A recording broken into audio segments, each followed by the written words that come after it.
Sa Mobile Bible School, tayo'y nagtitipon online. Sa tahanan man o saan ka man. At sige po, pray tayo saglit. Hallelujah.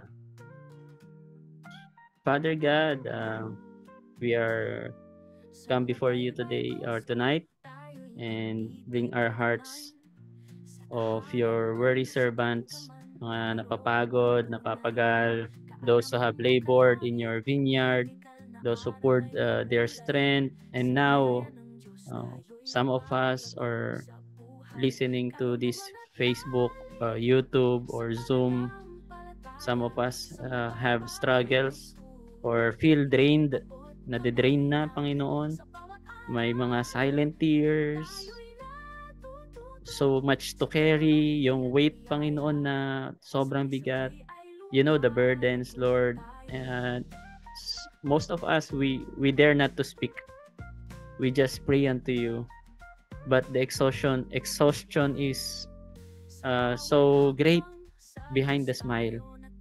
Dalangin ko, Lord, na tinataas ko, Panginoon, ang sitwasyon ng bawat pastor na ganun ang nararamdaman ngayon. Every shepherd of your flock, Lord, na napapagal, nabibigatan, remind them that they're not alone. Tulad ni Elijah po, Panginoon, he felt like giving up, but you met him with rest inside a cave, Panginoon. Sobrang dilim, pero may still small voice. Do the same for your servants today. Let them find refuge in your presence, where true rest is found. I know you're teaching us to be more closer to you through worship. So let our hearts back in worship, Panginoon. Renew our strength, just as you promise in Isaiah 40 verse 31, that rise them with wings like eagle. Even though we run, we will not grow weary. Even though we walk, we will not faint. And fill them afresh of your spirit in Jesus' name. Let their heart burns once more with passion for your name, not of duty, Panginoon, but out of delight in you. Father, help them to release every burden they were never meant to carry alone. Teach them to rely not on their own strength, but on your grace only that is sufficient.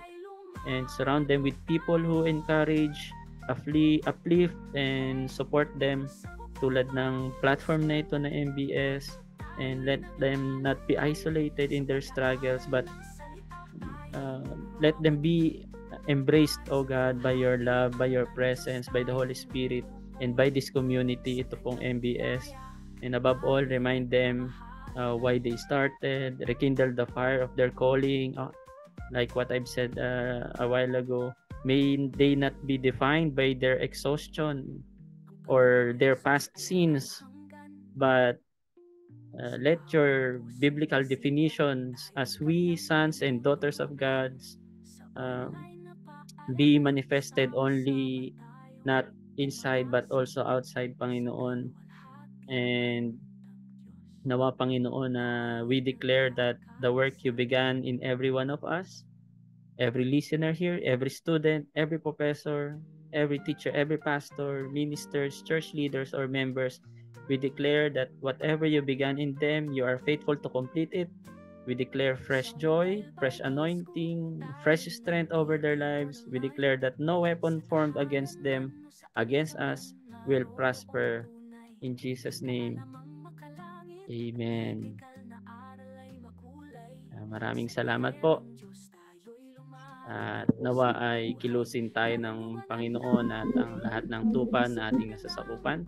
Continue and keep serving the Lord, alert, alive, and enthusiastic. Parang kanta lang. Sa buhay, karunungan at lalim, sa pananampalataya, sa Mobile Bible School. Ito'y abot kamay na, sa bawat aralin, tayo'y natututo, sa teolohiya at biyaya, sabay-sabay ay